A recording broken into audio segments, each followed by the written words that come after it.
금방이랑 사실 녹화를 한 번에 잘 떴는데, 사실 저도 여러 차례 녹화를 테이크를 나눠가지고 편집해서 뜨면은 좀 편하긴 한데, 사실 지금 온라인 계약하면서 저희가 정신이 없습니다. 저도 뭐 담임 업무도 많고, 정신이 없다고 업무가 그냥 많아요. 여러분들 강의 듣는지 안 듣는지, 왜 자기주도 학습을 강조하는 교육부면서 왜 애들의 강의를 저희가 확인해야 되는지 사실 저도 좀 의문입니다. 뭐 예전처럼 그런 게 아니라면, 예전 같은 교육과정이라면 그럴 수 있지만 지금 교육과정은 대표적으로 자기주도 학습, 학생 스스로 알아서 할 수 있는 거를 강조하는 세대인데, 그거를 다 이렇게 감시를 하게 하더라고요. 그래서 원래는 어제 강의를 뜨고 미리 좀 올려놓으려고 했는데 그게 안 됐어요. 왜냐면은 어제 하루 종일 애들 전화 돌리는 데에만 모든 시간을 다 썼거든요. 9시부터 해가지고 쭉 전화만 돌리는데 하루 다 썼습니다. 근데 여튼 지금 강의 녹화를 떴는데 재난 문자가 아니고 미세먼지 문자가 와가지고 또 끊겼네요. 그래서 아마 필기가 아까 전에 여기 아무것도 없었을 텐데 지금 뭐가 생겼죠. 예.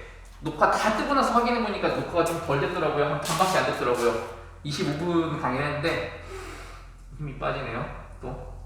참 어떤 학생이 저한테 재난 문자 설정하는 거 알려줘서 재난 문자는 안 오게 했습니다. 근데 미세먼지는 재난 문자가 아닌가 봐요. 왜냐면 혹시나 업무 때문에 문자 올까봐 그거는 또 내비뒀거든요. 괜찮겠지 싶어가지고 그동안에 한 번도 강의를 놓고 하는데 재난 문자 아닌 것은 온 적이 없어가지고. 그런데 좀 다시 얘기를 해보도록 하겠습니다. 지난 강의 맨 마지막쯤에 제가 아마 그런 얘기를 했을 겁니다. 제가 중학교 때 저희 학교 같은 경우 좀 특이한 상황이 벌어졌었습니다. 중학교 2학년 때까지 그런 적이 없었는데 중학교 3학년 때 과학선생님이 수학도 가르치고 과학도 가르쳤습니다.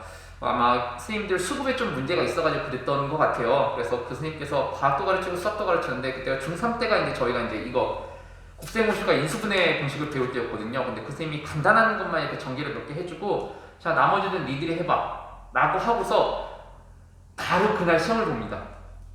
또는 미리 뭐 그 다음 시간에 또 시험 볼 거니까 공부해놔 하고서, 사실 중학교 3학년 때 계속 시험만 봤어요. 수학 시간에는. 근데 이제 문제는 이제 시험을 보고 나서 뭐 이게 교육적으로 좋다라는 건 저도 아닙니다. 교육적으로 뭐 좋지 않다라는 거, 좋지 않다? 좋다, 사실 그건 좀 분분하긴 하지만 뭐 개인적으로 선호하는 방법은 아닙니다만, 그 선생님께서 이제 인수분해나 곱셈공식을 외우게 한 다음에 시험을 봐서 틀릴 경우에는 한 문제당 한 대씩 이렇게 체벌을, 그러니까 살짝 이렇게 사랑의 매를 이렇게 활용하셨습니다. 근데 그 과정 속에서 문제는 저희 반에 1등부터 꼴등까지 다 외웠습니다. 물론 이제 꼴찌한 애들이 진짜로 제대로 잘 학습을 하고 외웠는지는 잘 모르겠지만 일단은 다 외웠어요. 여러분들도 한번 초등학교 때 한번 기억을 되돌려 볼까요? 선생님 같은 경우는 초등학교 때 여러분들은 아마 안 그랬을지도 모르겠는데, 저희가 초등학교 2학년 때 정도에 구구단을 배우죠. 근데 구구단을 배울 그 당시에 선생님께서 구구단을 외우지 못하면은 저녁 5시, 6시까지 이렇게 집에 보내지 않았습니다. 그래서 그 시간까지 계속 외우라고. 결국 그래서 초등학교 때 여러분들 다 구구단을 외웠을 겁니다. 초등학교 때 구구단을 다 외웠을 텐데, 사실 그때 그거는 외우는데 왜 이거는 못 외우죠? 사실 이거 외우는 것도 구구단 외우는 거랑 크게 다르지 않습니다. 다만 이렇게 약간 강압적인 방법을 했을 때 사실 암기가 확실히 좀 더 잘 되는 것 같긴 하더라고요. 물론 이제 그 강압적인 방법은 이렇게 사랑의 매라든지 이런 게 좋다라는 건 아닙니다. 뭐 저도 이렇게 개인적으로 선호하는 동작도 아닙니다만, 근데 그렇게 할 때는 외울 수 있고 그렇지 않을 때는 외울 수 없다는 건 사실 그것도 좀 잘못된 거 아닐까요? 인수분해랑 곱셈공식은 꼭 외워두시기 바랍니다. 이유는 이렇습니다. 여러분들이 고등학교 때 배우는 수학 중에 극히 일부 몇몇 부분을 제외하고는 국어적인 표현으로 되어 있는 식을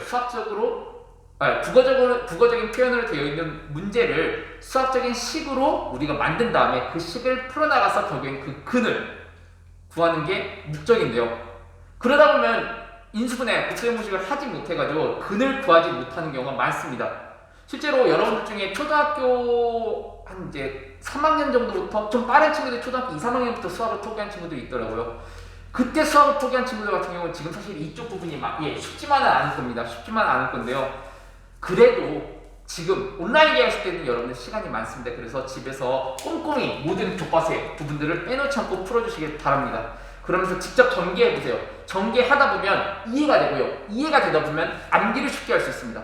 사실 무작정으로 하는 암기는 사실 쉽지만은 않습니다. 그런데 이해를 하고 암기를 해야 됩니다. 여러분 대학 가서도 마찬가지입니다. 모든 과목들, 모든 내용을 다 이해하는 것만으로는 해결할 수가 없습니다.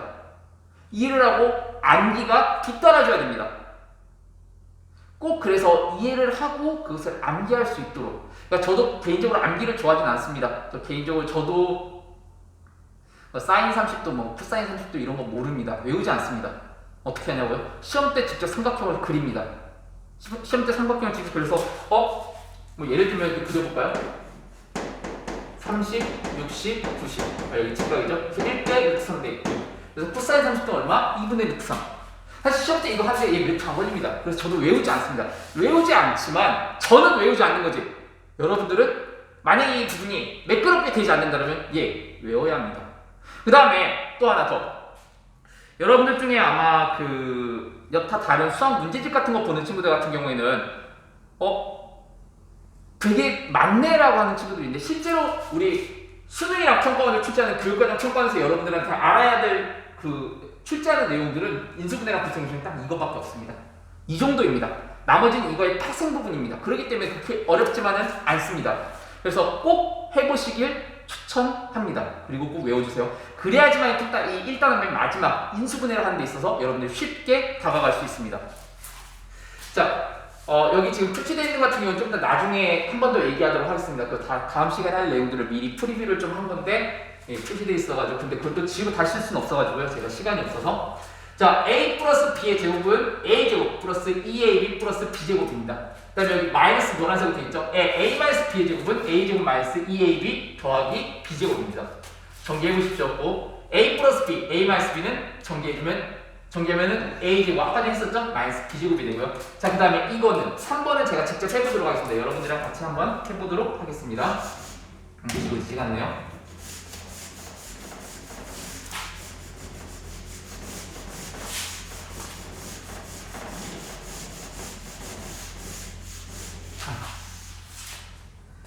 자, 3번은 아마 이거였을 겁니다. 3번이. 자, 그 다음에 제가 항상 하지만 먼저 수학적으로 먼저 들어가야 될 내용을 괄호를 먼저 쳐주시기 바랍니다. 그 괄호를 치고서 그 괄호 안에 그 괄호를 이만큼을 내가 써야지 라는 것을 생각하면서 괄호를 쳐주시면 됩니다. 그랬을 때 만약에 내 생각보다 괄호가 너무 많이 나왔다. 그럼 내가 뭘 빼먹었나? 또는 괄호가 모자란다.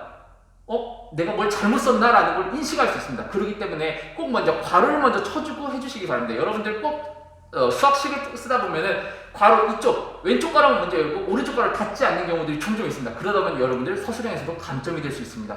그렇기 때문에 꼭 괄호를 먼저 쳐주셔가지고 실수하지 않도록.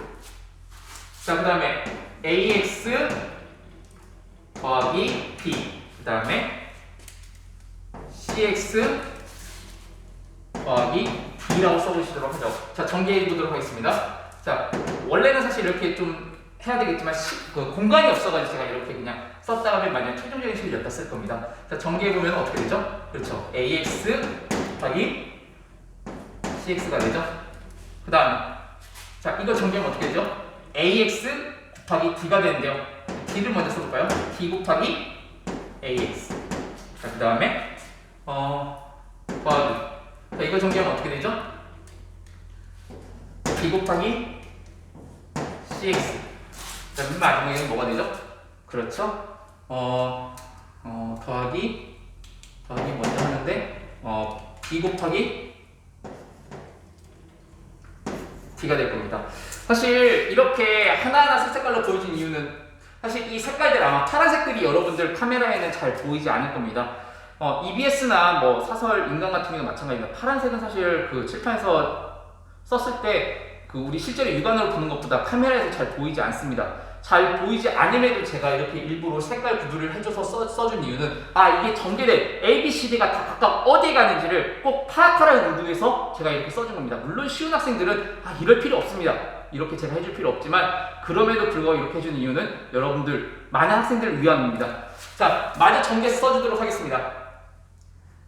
자, A 개수는 개수대로 먼저 써줄 거고요. 그 다음에 뒤로 문자를 좀 빼줄 겁니다. 그래서 그 문자 빼준 것도 지수법칙 활용해가지고 나머지 전개해 주도록 하겠습니다. A 곱하기 C에 XX 곱하기가 뭐가 되죠? 그렇죠. X제곱이죠. 그래서 이걸 좀 더 붙였으면은 AC X제곱이 됩니다. AC 요거 아니에요. X제곱. 그 다음에 더하기 자 X와 관련된 식을 한꺼번에 묶어 써줄까요? 그래서 A T 더하기 뭐가 되죠? 그렇죠. BCX가 되죠. 그 다음에 플러스 BD가 됩니다. 그래서 꼭 모르는 친구들은 직접 전개해 보시길 바랍니다. 그 다음에 4번 같은 경우는 ABC의 전체 제곱이 되는 것은 A제곱 플러스 B제곱 플러스 C제곱 2배 2AB 2배 2BC 2배 2CA 물론 이 2배를 이렇게 묶어서 써줘도 됩니다. 어떤 친구들은 막 이렇게 써주는 걸 좀 선호하는 친구도 있을 거예요. AB AB BC CA라고 이렇게 묶어 써주는 걸 선호하는 친구도 분명히 있을 겁니다.